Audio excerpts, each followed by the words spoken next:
Hello, everyone. Welcome to the Social Work 12th podcast. I'm Taylor, and I'm here with my co-host Faith. And today we're going to be talking about international social work. I've seen, I've seen a lot online about people asking, how to work abroad as a social worker. I know Faith has tried to explore, find resources. So we're going to talk about that, and lucky for us, Faith has worked internationally in Switzerland. So Yay! we're going to get to talk to her about her experience.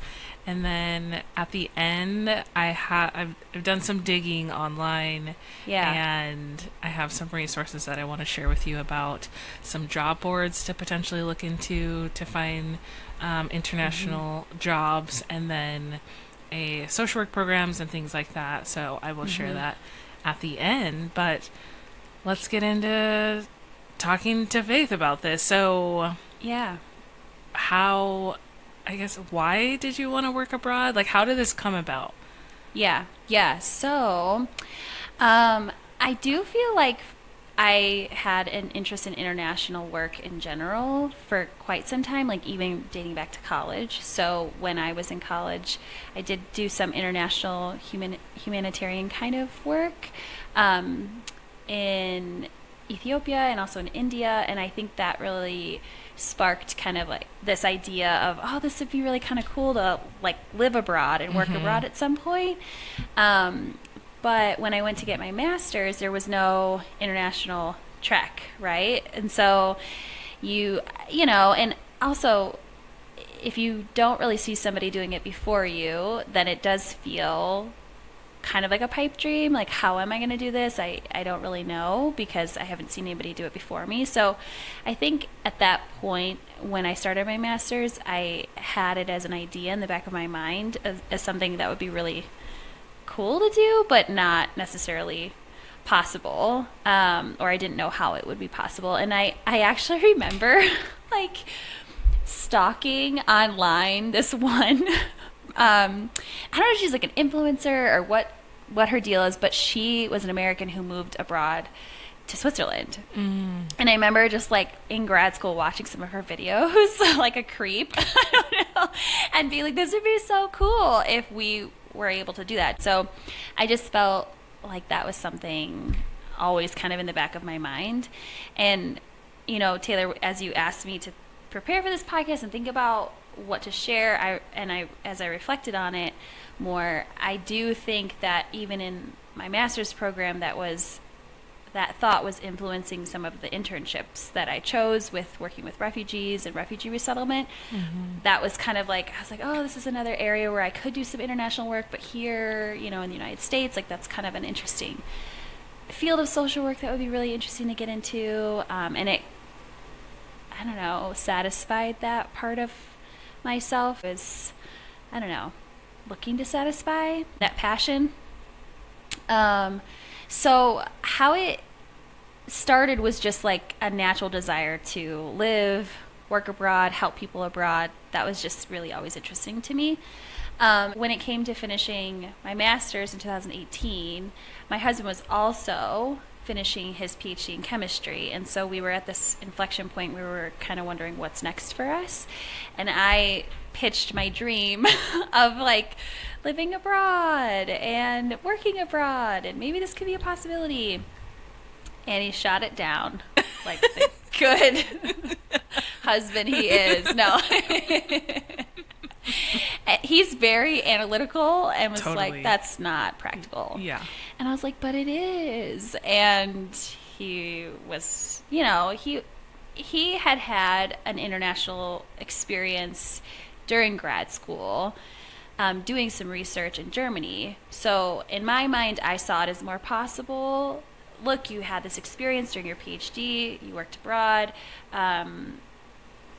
Maybe this could, for a summer, maybe this could be something we could do long term. And so he initially was like, he didn't really know what he wanted to do, but he knew he wanted a postdoc probably. And so I just had to get to the place where I let it go. I had to get to the place where I was like, this might not be a possibility for us. And if it's supposed to be, it will be. If not, it's not going to happen, and I need to be okay with that. And so some time had passed, and we were getting closer to graduation, and I think my husband was really trying to think through what he wanted to do. And so I remember getting a call from him, and he said, meet me at this bar. And I was context. Like, okay. Seriously, just like, I have something to tell you, meet me at a bar. I'm like, okay, which one? There's a lot of bars in Wisconsin. We know this. Like, where are we going? I like a good surprise. So so I met up with him, and I remember him saying, like, let's go for it. And I got really excited. Oh my gosh. And I couldn't believe it, because I really did let it go as something that just wasn't a possibility. And he, in the meantime, was just mulling it over. He usually says no, and then he mulls it over, and then he comes along. He needs to see it, just like anybody, you need to make sure that it makes sense and that it actually is practical to some degree. And so I got really excited, and he had been speaking to some people in his department about the idea, and they were actually not negative about it. They were pretty supportive about it. And so he ended up applying to 4 different opportunities abroad, one in the UK, one in Denmark, one in Germany, and then 2 actually in Switzerland. I feel like it's so much more common for like people who are doing their PhDs to go abroad and do some research, or like you said, he went and did his internship in Germany. I feel like that's just so much more common in PhD programs. I don't know. What do you think? I think so. I think so. Like, they were why he was able to work in Germany is they were collaborating on a project with researchers in Germany, his lab. Gotcha. And so then they were like, hey, come out for the summer. We need your expertise on this specific thing. And so it was kind of like, that opportunity came up for him to go there. Oh, that's cool. And when he was doing his PhD. So it was possible. He just needed to see how it would be possible for him. Yeah. And I needed to give him that space. So, sorry, I got you sidetracked. So you were saying that he applied to 2 in Switzerland, 1 in Germany, and where else?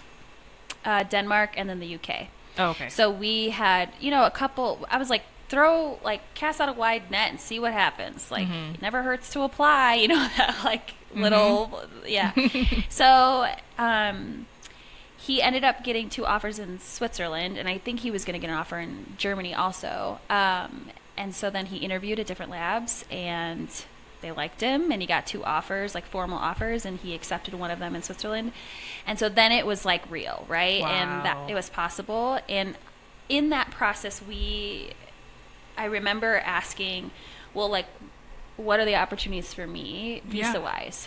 So in terms of that, how that worked with a visa is that because we were married, and how this works for a lot of, I believe, many countries, now this is my personal experience, I'm not an expert in this area, but in our experience, the school, the university sponsored my husband.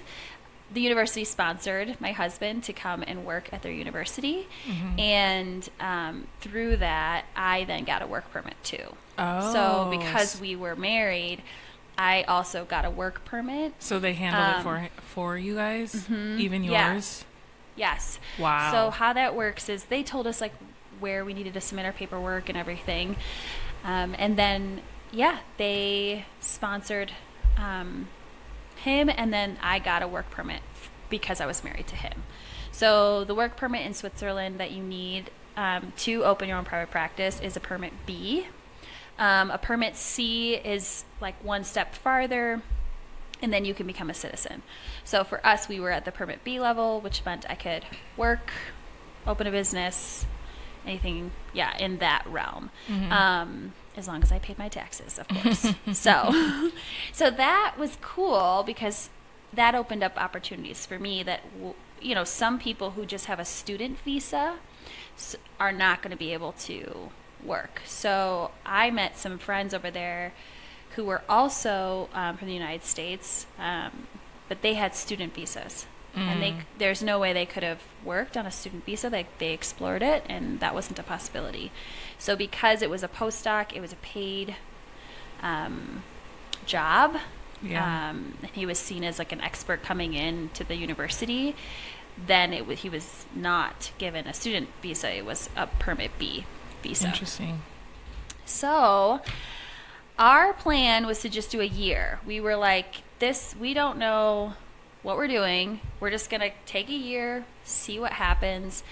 And that was our original plan. And for me, I was like, I think I could not work for a year. Like, if worst comes to worst, can't find a job, nothing develops for me, I think I could You guys could handle live a year. off his salary.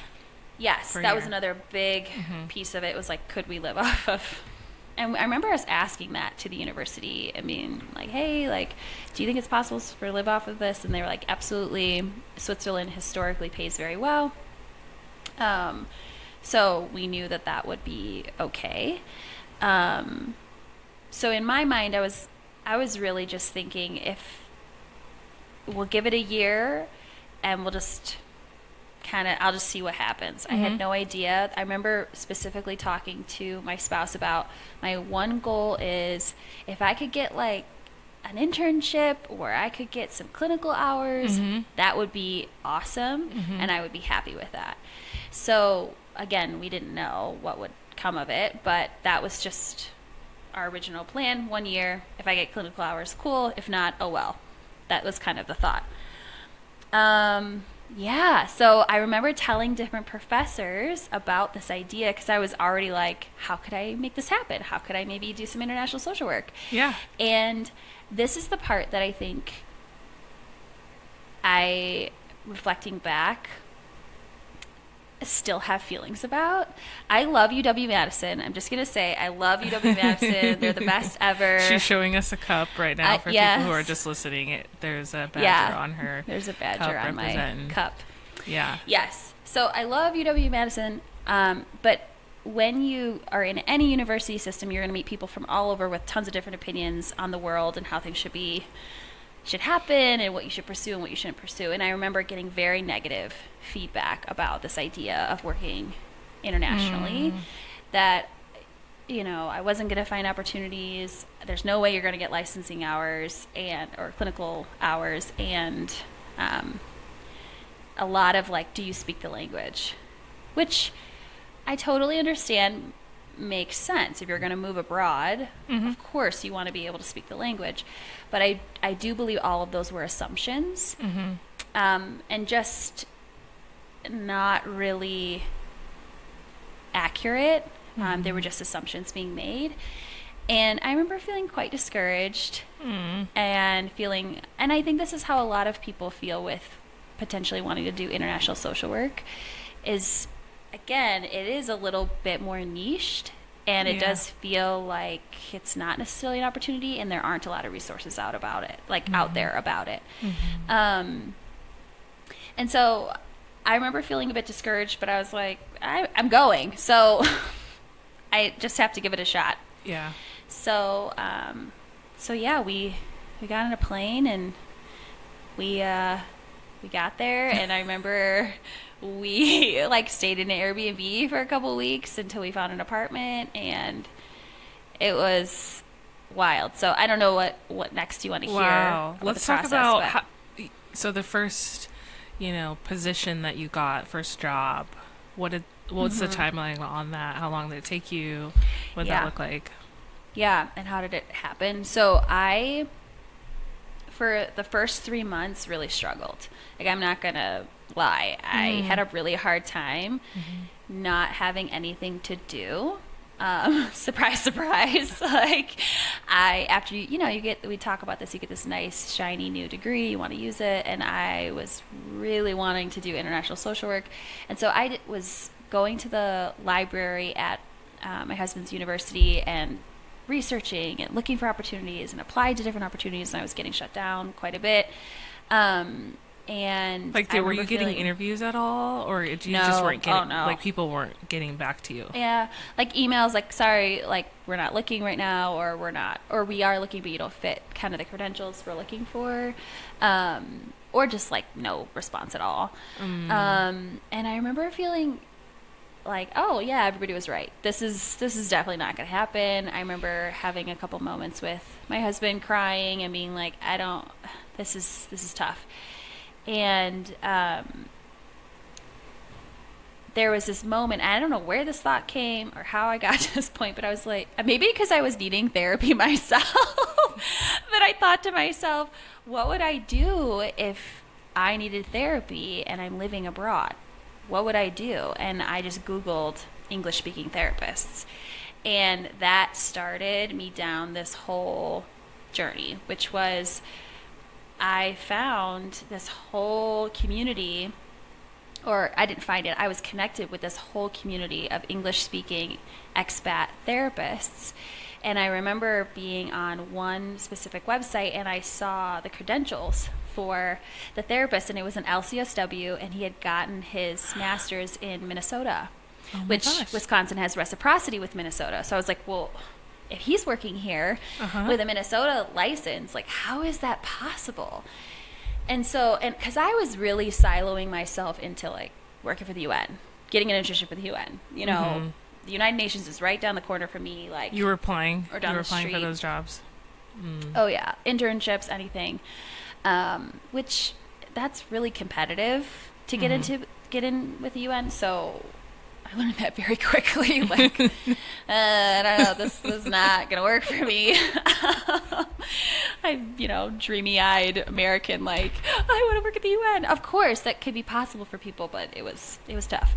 You have to know people, I think, to get into the UN. So, I just literally, step number one, and this would be my advice to anybody, if you find yourself abroad and you have the permit you need to work, is to network. Step one, network. So I literally just emailed him and said, hi, I'm new to Switzerland. I saw that you have a similar license as I do. Went to UW-Madison, kind of played that up a little bit, and said, I'd love to meet with you and talk about how you're working as a therapist here. And he immediately responded and was like, I would love to meet with you. I'm so happy you're here. Let's meet for coffee. And I went. I mean, this guy could have been, I'm assuming he wasn't bad, but of course, right? So he was incredible, actually. So I went, and the first meeting I had with him, he said, just open your own private practice. And I remember thinking to myself, what? Like, that feels really wrong. I just graduated. Yeah, we don't. I just graduated. We don't open private practices after we graduate in the U.S. No, not at all. That's not allowed, right? And so I was like, well, I don't know if that's legal. Is that legal? And he's like, here it is. Here it is, definitely legal. I was like, okay. And he was a bit older. Like, he was, in his mid-50s. He was like seniored. He wasn't just somebody, that, I don't know. I felt like he knew what he was talking about. Yeah. And I kind of put it to the side again and was like, I'm not going to do that. That seems really risky. That seems wild. But then he introduced me to a lot of other people who were also internationally trained. So like from the United States, from Canada, from the UK, from, just other places in Europe, but working privately in Switzerland. And I started talking with them, and I started hearing the same thing. I talked to probably 4 to 5 other people, went out to coffee, networked, and they're like, open your own private practice. Open your own private practice. And I was like, well, wait, maybe there's something to this. I don't know. And so I still didn't do it right away. I kept that on the back burner because I just didn't feel confident. I didn't feel like I could do it, right? Like, I just didn't feel confident. I didn't feel like that was the right next step for me. And so the next thing that happened was when I was networking, I met another really great American therapist who was from Texas and licensed in Texas. And they connected me with an international school, GEMS International School at the time. And they said that GEMS was looking for counseling interns. And so she's like, I can set up an interview for you if you want. Wow. And I was like, that'd be great. And so I went in, I interviewed, I talked to the principal, and they were like, we'd love to have you come on and work with our students and pull them from classes and do therapy with them, which is exactly what I was doing in the United States during my clinical work. So it applied, it worked, right? So I was super excited, and I thought to myself, well, gosh, I'd love for these hours to be counted, for clinical work. And so my next step was to see if that was even possible, right? Like, is that possible for me to do it? And so I contacted the liaison. I think it was the legislative liaison for the NASW in Wisconsin. And I emailed him, and he literally Zoomed me and I asked him my question. Like, I presented my problem. I'm abroad. I'm going to start working in this school as an internship, providing therapy. Is it possible to count it as clinical hours? And he said, yes, it is. Yeah. And he said, and the reason for that is because in 2018, they had just passed legislation allowing clinical supervision to happen online. So he's like, if you find a clinical supervisor who's willing to work with you, and someone from the U.S., from the U.S., licensed in Wisconsin, who would meet with you virtually, then this should work. And so I reached out to my supervisor who supervised me in grad school, and she agreed to do it. I was floored. I was like, oh my gosh, you're the best person ever. And she was just really excited for me to be there and to be doing, because she knew I wanted to work abroad and all that. And so then what we did is we petitioned the state. So we, the NASW liaison with my clinical supervisor and me, we wrote like a letter to the I think it's like the social work board there, and they approved me to count those hours as clinical hours, as long as my clinical supervisor had a contact at the school to prevent me from working should I be doing anything unethical. So like, I had to have the principal and my clinical supervisor talk to each other to say like, yep, Faith's doing good work. So it was almost very similar to the US, where you have like your on-site supervisor and then you have your clinical supervisor. So once we had that set up, like the system was created and I was able to start. Wow. So that was really... Yeah. So what was the timeline from when you got to Switzerland to you starting? That internship? 3 months. Oh, okay. Not terrible. Not terrible. So I got there, 4 months. I got there in August of 2018, and I started in January of 2019. Were you getting paid?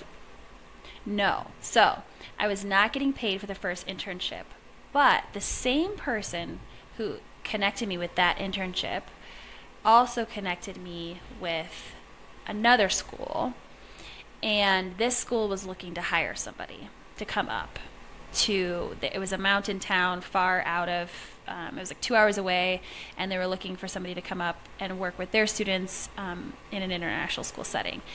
And so the next step I took was to open my own business. So like, I tabled it for 4 months and then I went for it. I was like, okay, everyone's telling me to do this, I'm going to do it.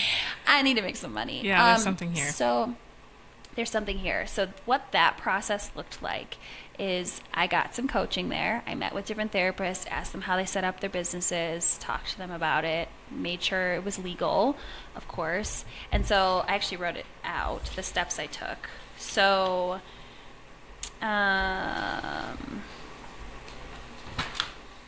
the first step was really sitting down with a few different therapists and asking them, like, how did you do this? What paperwork did you fill out? How are you declaring your taxes in Switzerland and in the United States? Like, what terms are you using? Like, how does this work?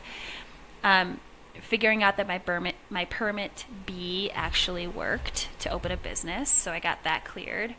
And then there was this kind of legal issue of the term you're going to use. So just like in the United States, they have protected terms in Switzerland. So I was not able to use the term psychotherapist, even though I provide and can provide and am qualified to provide psychotherapy in the United States. Could not use that term in Switzerland. And I could not use, obviously, the term psychologist or Swiss psychologist in any way. So the term that we were allowed to use was counselor. And I had a legislative printout that was provided to me, showing me the language, showing me that I was allowed to use that term and that it was approved by the Swiss government. So once I saw that, I was like, okay, this is legit. This isn't just, you know, people just doing their thing in Switzerland. It's Switzerland, do what you want. Like, it was like legitimate. And then the next step I took was to get a Swiss tax consultant. So I paid to have this person fill out all my business paperwork, file with the federal government, create my business, so that it was all legal. I did not do any of that myself. That was all through a Swiss tax That's really nice that you're able to have the funds to just pay someone to do it for you, because Yeah. just so much peace of mind in that, making sure you're doing it right. Exactly. And there was, in Switzerland, you do not have to pay taxes on a certain amount of income. And then once you reach the threshold, you needed to start declaring your income to the Swiss government. So I had a little bit of time to build up some income before I then registered the business, paid to have this tax person set it up for me. Because for them, they're like, if you're making, below $10,000 or whatever the threshold was, they're like, that's not enough to really say you're making income in Switzerland. And so I had a little bit of cash flow that I could use to then invest in that. And I think it was like $1,000 for me to set that up. And I thought that's a one-time thing, not terrible. I'm going to do it. So once that was set up, I felt very comfortable, felt at ease. And I had, I had insurance. I got insurance also for the work I was doing. And then I essentially had 2 gigs going on at the same time. So I would go to the school and get paid up in the mountains, and then I would do my internship hours. And because those were both in school settings, I was allowed to count all those hours towards clinical Wow, that's work. awesome. Yeah, so that lasted for 6 months. And then in the summer, I got a little smarter, and I told GEMS I'm not going to intern for them anymore, and they can pay me my private rate if they want me to come back. That's right. And so they did. They were like, Good for sounds you, great, Faith. totally makes sense. We think you're legit. And I was like, sweet.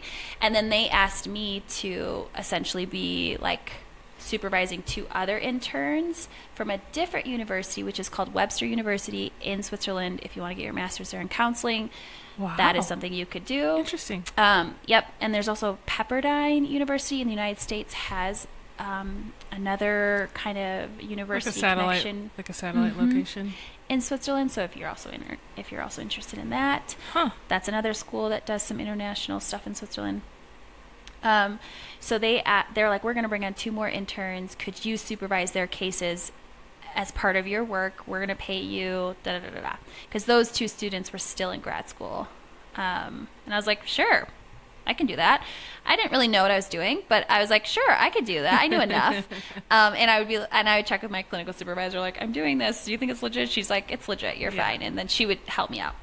So then I had then it was fully, everything was paid at that point forward as of the summer of 2019.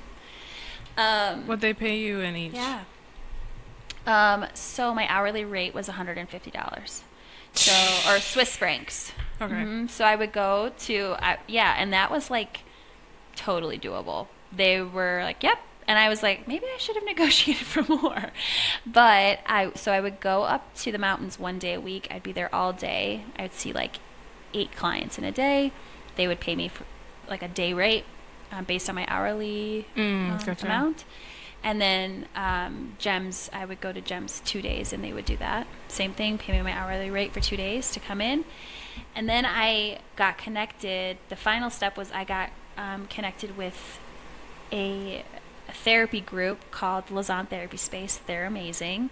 And it's a shared office space of expat social workers and therapists who all share a space and then meet with clients privately. So I started paying them rent and then collaborating with them and referring to them and all of that.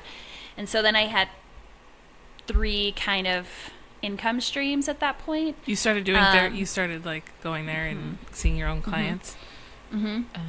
So it got a little wild. Yeah, you went from Yeah, no job to to like essentially a three lot. jobs. 3 jobs, and then I added a third school. So I had 2 schools, my private practice thing, and then I added a third school. I did not And then know that. and then I had a burnout. I burned out. And that was during 2020, right? Because 2020 was COVID. Everybody needed mental health services. Everyone was freaking out. And so I got there was a lot of need. And so I ended up dropping the mountain school and then just going back to 2 schools as a way to kind of say, this is too much for me. Wow. But same system. They paid my private rate, and it was through actually, no, the third school I went on staff. They actually hired me on staff as Lakota International School. I worked for them for 2 years on staff as their like in school therapist. Wow. Yeah. So it was dynamic. It was a lot of different layers. It was more hybrid. It wasn't all private practice because I wanted to get my clinical hours. So I wanted to Right. stay in schools to count those hours. So it took me about 3 years to get all my clinical hours instead of like the traditional 2 years it might take some people. But yeah, that's how that Interesting. happened. Wow. What were some of the, I don't know, challenges that you faced in the schools or maybe private practice that you feel like was there anything that was really unique to being a US, being American? Yeah. What did that look like? One thing, it's not that there were really any challenges. I actually think there were not a lot of challenges, and I think that's what was surprising is how easy it actually was to start a business there, to actually get referrals. And I was thinking about that too, and I was thinking about why was this so fast growing? Like, what made this so successful? And I think the things that were being said to me in grad school as barriers actually were my advantage there. I was American. Yeah. I spoke English. 40% of Switzerland is expats. And Wow, there was that's a a big number.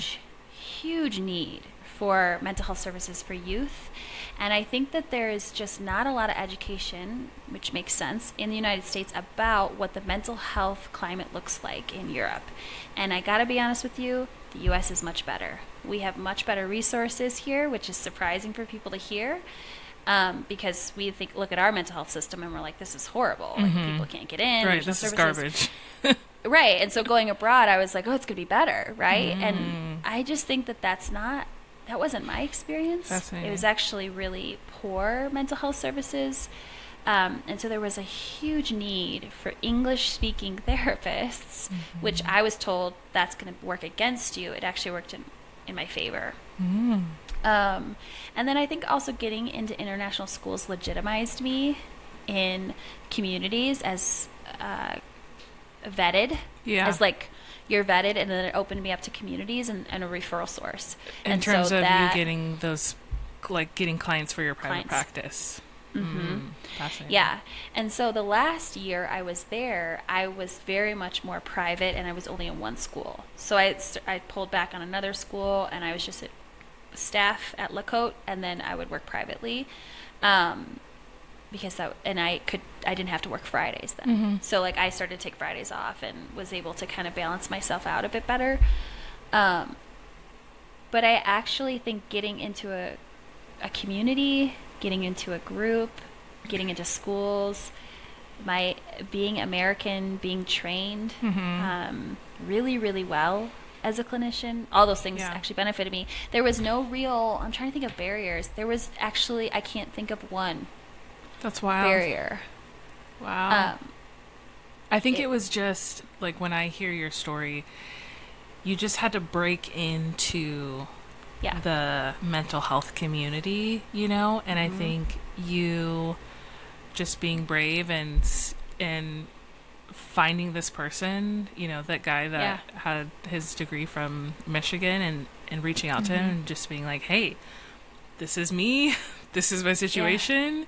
Yeah. Can we meet up? You know, that's really going out on a limb and putting yourself out there, and then that kind of, I feel like, just catapulted you Snowballed. to, yeah, like him connecting you with all these other therapists, and then you connected with that one therapist who then got you the interview at this school, you know. And so I think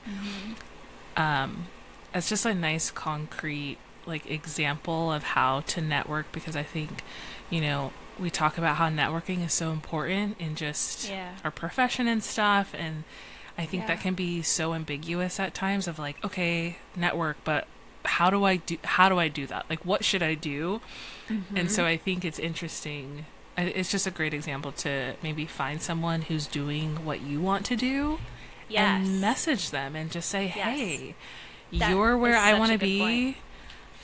Can we talk? And hopefully they're open to it. And maybe there are social workers. Like, I was just thinking, maybe there are people, you know, Brett and I want to travel someday, you know, our 9-month sabbatical someday, and working abroad sounds definitely fascinating. And I just like had the thought of, there's probably someone doing what I would want, someone working as a social worker who's American in the country that I would want to work in, you know? And so just trying to find those people.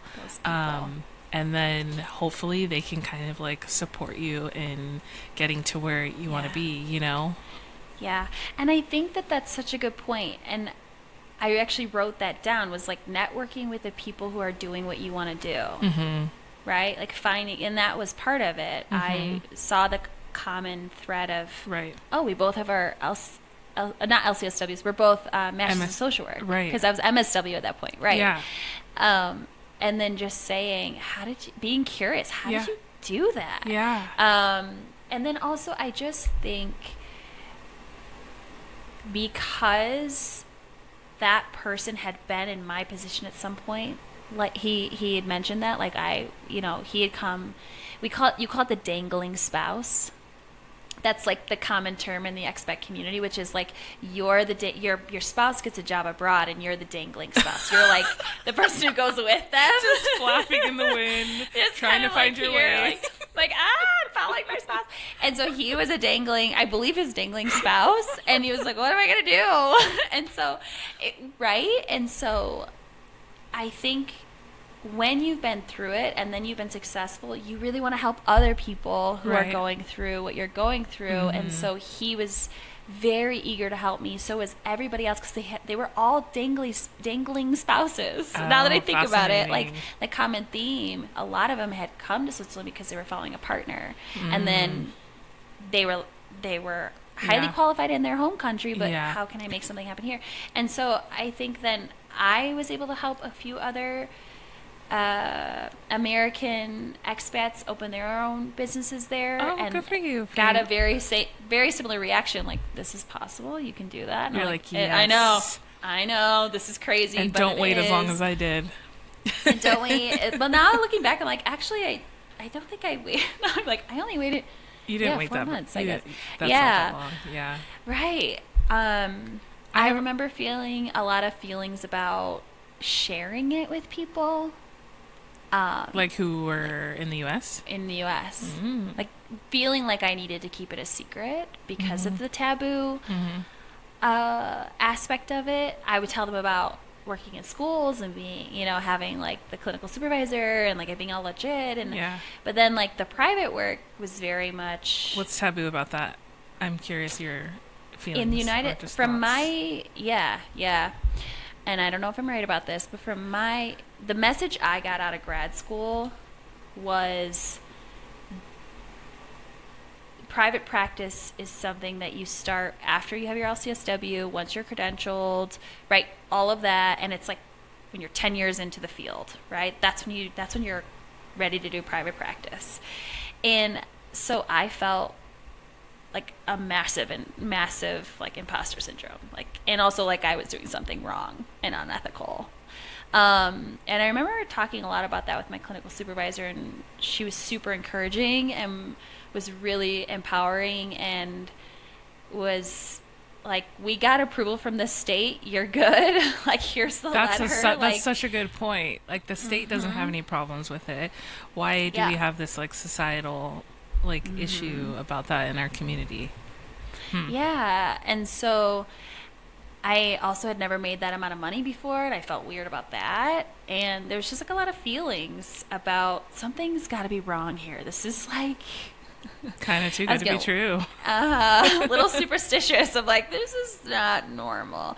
And and then I remember I took my licensing exam abroad also. So I took it in France. And all of these things are not things that we talk about. It is possible for you to get your clinical hours abroad. It is possible for you to take your LCSW exam abroad. I had no And those- idea about the LCXW exam. What Yeah. did that look like? How did you? So that was nuts. And also, like, I am not native French speaking, so I did this all being like it's really struggling in French. So I just want to encourage anybody out there who's like, she must have had some French. Yeah. No, like Yeah. I struggled. Tried, Yeah. really tried. I got laughed at a couple times. It was rough, but yeah, I did it all not. So it is possible for people who only speak English. Anyways, so I literally Googled it. Where, like, is it possible to take this clinical exam abroad? I'll try to find the website I used, because that'd be great to link that in the podcast for anybody else who's looking to do that. But there was a testing center, an international testing center. There was one in the UK, there was one in like Germany, Denmark, and there was one in France. There was none in Switzerland. Cool. And there was like one in Canada. And I thought, oh, I'm going to have to fly like to the UK or to Canada to do it. But France is obviously closer. I could just take the train across the border. And I went and took it in Nice. And it was very hard to find the testing center. And when I got there, it felt a little shady. I'm going to be honest. I walked in and I was like, hello? Like, am I in the right spot? And they're like, take a seat. And like, I was like, okay. And like, I was trying to understand the directions in French of like when to start my exam. Oh my and gosh. then it switched to English. Oh, nice. And then, but I was in a testing room with like all sorts of people who are expats taking tests, like for their GED or for, I don't know, other types of Fascinating. academics. And I still kind of felt like, is this gonna this is gonna make it back to Wisconsin? Is this gonna make it back to my board to get me my license? I was like, well, is this gonna happen? And it worked. It all worked. It went to them. They approved me, and that was a huge relief, because I knew coming back to the United States, then I was an LCSW. I could charge insurance. I felt more legitimized. Legit. Yeah. I'm curious. I can't remember if we talked about it in this episode or we talked about it before, but just the fact that you said you guys were going there, you're planning to only be there for 1 year, just kind of like see what happens. So, I love that we were able to talk about like the specifics of like what you did and everything, but also just how was it living there? Like, did you like it? Obviously, after 1 year, you decided to say you were there for 3 years. Like, talk 4 to years. us about just your guys' decision to stay longer. That's a really great question. My spouse's sister had lived abroad before us. She was an international teacher in Ecuador. And so I remember her giving us this advice. And it was, the first year is hard. The second year, you finally feel adjusted. The third year, you start to have fun. And the fourth year, you just don't want to leave. Oh. And it was... I remember having that in the back of my mind, and I remember calling her during that time when I was really struggling, and her being like, listen, it's rough. You got this, though. Hang in there. It's going to get better. It's going to get... And like, don't get me wrong, Switzerland is gorgeous. It's super beautiful. It's super fun. Like, all of that is great, but if you don't have a community and you don't have a life and you're just sitting in your, like, and you're scared to go out because you don't speak the language and you're kind of like, where's my grocery store? It gets it's hard. And so the first 6 months were difficult, but then it started, once I kind of had a thing for myself, I felt much better. Like And your so, internship and then the jobs and stuff. internship Yeah. and jobs, and I started to meet people who Totally. were similar to me and were encouraging and fun, and we would go out and stuff. And so the first year, we just felt like what my sister-in-law had shared was so true. By the end of the first year, we were like, we have to do a second year. Yeah. Like we're this just getting feels- we're just getting we're our just getting the feet started. under us, you know? Mhm. Yeah. Yeah, like we're just getting adjusted. And so the second year was really fun. But then the pandemic hit. And so we also were not going to move during the pandemic. Right. That just was not, that sounded like a nightmare. And so I think we also felt, let's stay because this is just not the time globally to go move back home. And we didn't want to. Honestly, we didn't want to. We were having fun. We wanted to travel. We were both You making guys were seeing the good sights, man. I salaries. remember Yeah. seeing those photos, just hiking and traveling. And Traveling. like Faith is living her best life. Well, and I think we always had it in the back of our mind that it was temporary, and so we wanted to make the most of it. And, Yeah. you know, I think also because it was COVID, these countries, nobody was traveling to. So we were, we would get, it was cheaper, you know, like it was Wow. easier. There We were weren't that already many there. people. It was Yeah. it was super nice. So we had a really good time actually traveling because there wasn't a lot of people traveling during that time. And of course, it was annoying with all the different vaccines and this and that and trying to navigate all of that, COVID restrictions. But because we were already in Europe, a lot of those restrictions, you know, they had some cross-border things that you could do, right? Because we were living there. So we then, we just both really loved it. And there was the point, I remember us having a conversation about staying and living there and like making it permanent. And do we want to be permanently abroad in Switzerland? Wow. And it just got to the point where for us, language did become more of an issue, where I knew if I wanted to have children or if we wanted to do that or if we wanted to buy a home or if we wanted to be there permanently, like we would have to assimilate fully and be learning French. And I think that could have been possible, but very difficult. Yeah. And also being in an expat community, a lot of your friends are expats and they're temporary. So we had a lot of friendships that we had built that then those people had moved. And so then you're constantly rebuilding your community, which is great if you're not going to be there long term. But if you're going to be there long term, it's very hard to have a stable community Like unless an you're going to expat assimilate. community. Yeah, right. It's like you would Yeah. need to have like Swiss community who A like, Swiss who community, live and there. we only made one Swiss friend while we were there. And the reason for that is we heard from multiple people. Swiss people are lovely. We love them. They're great. But somebody used this analogy. They said they're like coconuts. They're hard on the outside and sweet on the inside. So you just got to get through the shell, and and it just then takes they're a sweet. long time to get It takes in. a long time to get in. So we ended up making friends with a lot of expats. Okay. And so our community was constantly changing. The language became a barrier. It was after the pandemic. We were missing our family. We just didn't, it just felt like we had lived that time and that season to the fullest. My husband was also looking to change work. He was like, this is getting a little long for a postdoc. Most people postdoc for 2 years, and I postdoc for 4. So I feel like maybe I should, So he was, it was like he would have to find a job in Switzerland, like an actual. Yeah. So we might have to move cantons. We might have to move to like the German-speaking region, or interesting. so that we were looking at a change anyways. Yeah. And so we talked a lot about it. Yeah. But we ended up coming back. Yeah. Mm-hmm. I have one more question before we get into. I'll share some of the international social work resources before I do that. So, obviously, having your husband get a job over there, ideal. Having your spouse, super, easy. But do you have any ideas or recommendations on people who it's like, okay, well, I don't have a spouse to, get me a work visa. Like, how would someone, at least in Switzerland, obviously that's your experience, how would they do that? Is it easy to get a work permit there? It's not. Yeah. Switzerland is one of the harder, I believe. Okay.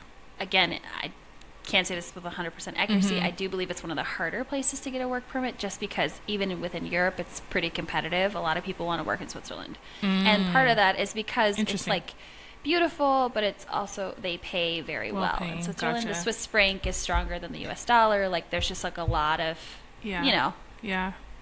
They're not a part of the European Union. There's like the Schengen agreement. They have a lot of agreements with different countries, obviously in Europe, but they kind of do their own thing. So maybe Switzerland would be harder than maybe most other countries that like people would want to travel to get a work visa. Yeah, I would say I have a couple thoughts on this. One, if you want to work in Switzerland, look at international schools. They do hire Americans to be counselors. So if you're looking for, or social workers or teachers or anything like that, you know, my sister-in-law, she got a work visa by being an international teacher, right? So if you are willing to do counseling or some sort of social work in a school setting, the school then would be your sponsor, and you could get a visa that way. That's a good in, yeah. And you could get a permit B through that, and potentially do a side practice with your job at school. Kind of what I did, but so that's one option. The other is to look at international schools. Switzerland is like known for their international schools, right? Like, it's like, oh, Swiss international schools. I didn't know that before I went. I learned that when I was there. Like, Kim Jong-un or something went to, like, really like high up leaders, like, who are in front of, as children went to international schools. It's a very fascinating world over there. Yeah. But they're known for their international schools, and so there's a lot of them. And so that would be my first. So are they pumping out dictators over there or what? No? Yeah, basically, yeah. Basically, it's where the rich and wealthy in Europe go. That's where their kids go. Like, I don't know. That's what I heard. Maybe that won't make it in the podcast. We'll see. I don't know. But, it's wild. So, step number one, maybe international schools could sponsor you. The other option is there are a couple countries that are hemorrhaging mental health therapists who are actually trying to recruit social workers. I believe one is New Zealand and Australia, and the other one is Norway. So we were thinking about moving to Norway. I was like, maybe we don't move back to the U.S. Maybe we move to another international country. So I think that those might be possibilities to see where in the world are they looking or actively recruiting social workers from the U.S. and then look at opportunities that way. Yeah. The other thought I have is getting your master's abroad. So you would have a student visa. So you, at least what I would assume is you'd have a student visa, so you wouldn't be able to work, but you could be getting your education abroad as long as you check with the university to make sure that master's then translates back to the United States. Totally. And then maybe they can, it's like the networking thing. You go to school there, you meet people, you really like it there. Maybe someone can help you kind of figure out the visa thing and, work there. Yeah, or then maybe you do an internship and they hire you afterwards and they're your sponsor. Just like in the United States, I believe the employer sponsors the person who wants to work. Right. It's very similar abroad. Yeah. Yeah. Cool. That's what I got. Nice. I don't know. Do you have any thoughts on that, like based on the research you've done? Yeah. So some links. I'm just gonna. I feel like I'm not gonna read out everything literally that I found. I'll put this. There's an affiliated blog post for every podcast episode, and so all the resources will be there, and the blog posts will be linked in the show notes. But I talked to Sojourner, who's a remote social worker, yesterday. Shout out her. I was talking about her about something different, but she shared with me that she did a concentration in international, let me see what she called it, international development, through her master's program. So at Washington University, they have a Cool. concentration that's international social and economic development. And so that's really cool. It says they describe it as students in this concentration are prepared to work with communities, organizations, and governments in the global south to create solutions that improve people's lives in a global context. So I think that's one thing, if you already know that you're interested in pursuing international social work, trying to see if there's a program near you, or maybe you move so that you can kind of get integrated with that community, because again, networking, professors are going to have connections. Maybe you can do an internship abroad, who knows. So that's one program. Cool. I'll try to list some other ones that I have found. And then Yeah. an organization called Women in International Affairs. So their description is a digital membership platform disrupting mainstream narratives about gender, youth, equity, and career development in the international industry. Building an international career is hard, but the right social capital, your network, and access to opportunities will make the difference. So they have like mentorship and industry experts that can kind of help you, it seems, pursue Yeah. a career abroad. So check that out. And then 2 places I want to highlight for finding jobs. There's another one that I will add in the post, but Impact Pool seems like that's a really popular job board that has jobs Yeah. from organizations around the world. I was kind of clicking through it before we got on, and I went to Croatia recently, so I was just like, let me see, are there some jobs in Croatia? I clicked, yep, Yeah. there's 2 jobs. I mean, Croatia's really small, so I Yeah. wasn't expecting for there to be many. It did say that I would need to speak Croatian and English, so just being mindful about like the language requirements. But they have over 4,000 jobs on that website from organizations from all over the world. And then the U.S. Department of State, they have there's a lot of different jobs through the Department of State, but one that kind of stood out to me was their Foreign Service Officer. And they have like there's 5 different career tracks for the Foreign Service Officer. And so there's like a consular officer, and this, like their description, it says they facilitate adoptions, help evacuate Americans, combat fraud to protect our borders, fight human trafficking. Fascinating.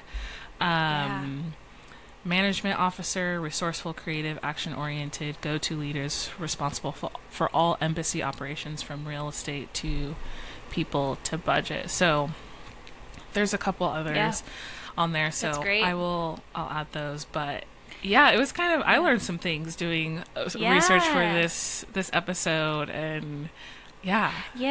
I 2 other ones that I just thought of is the Red Cross Okay. sometimes has opportunities, and then also which I can find the link and we can add in, and then also the International Refugee portion of the UN. They have even a headquarters, some headquarters in the United States, but that could be an opportunity where you start to work in the United States, but then they have like an international placement where you then work abroad for a bit. So working in organizations or nonprofits that have a global impact is probably going to increase your opportunities for jobs abroad. absolutely. And being connected with an organization, I think, is also a really good step, so that you have those systems in place for sponsorships or for connections, and you're not just kind of rolling the dice like I did, where I was definitely just rolling the dice and like hoping I could make it work. And it did end up working, but it was a little bit of a different path. Yeah, absolutely. I love that. yeah. Awesome. Well, wow, Yeah. this episode, we did not mean for this episode to be this long, and y'all, we are not Whoops. done, because we need to talk about our money moment. We got more for you. We got more for you. We're talking about our money moment. We can get into it real quick, but so my money moment this week, for people who are new, insight, failure, tip, just, we're trying to normalize conversation around money here. So we're just sharing every episode our little money moment. So Faith shared with me a video. I told you this was going to be probably my money moment. Yeah. Faith shared with me a video. You stole mine, basically. Let's do it together. Do you know yours? This is our...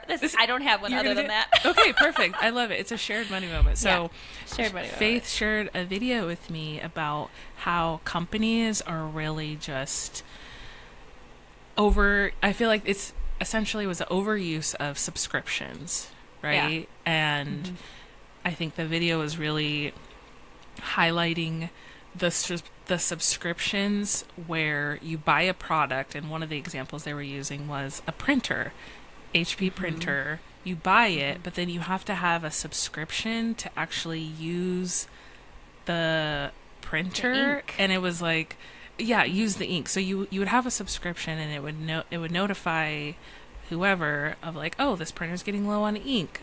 They need a new shipment of ink. And so if you didn't have that ink subscription, then you couldn't use your printer. And so just different things like that. I think one example that I thought was wild was I don't know what car company, but to use the heated seats in the car, you had to pay, maybe $27 a year. Or if you wanted to use different features in the car, you had to pay a subscription. And so just this idea of you're buying this product, you're hoping that you don't want to pay more to continue to use the product. So just the idea that we're just being overloaded with subscriptions. Totally. Yeah. What was your takeaways? That it's changing. I thought the really interesting point was that it's changing the way we interact with daily things, basic needs, and all of a sudden we're going to have to be charged for using things that are basic needs. Like, are we going to have to be charged for using the ice dispenser in our fridge soon? Are we going to have to be charged for using, opening? I think they gave the example of opening your garage. Are you going to have to be charged for, it's changing the way and the psychology behind how we interact with products. And once you buy it, you don't ever really buy it. It's a subscription-based use. So and weird. I think that's super dangerous. And if you have a house, like, obviously you should be able to open your garage. Like, you should, if that's where things go. It was a little dystopian. I'm going to be honest. It was a little like dystopian. Yeah. But it was also felt a little real. Yeah. Yeah, and one person, they had they had clips of, TikTok videos or reels in the reel Inception. But one lady was just like, this is nothing but greed. And I just that really resonated, because that's how I was feeling. Just, this is a money hungry, if Tesla is like requiring you to buy a subscription to use the iPad in the car, it's just like, really, dude, you're one of the richest men on the planet. Why do I need a subscription to use my car that I bought? Allegedly. This is all allegedly.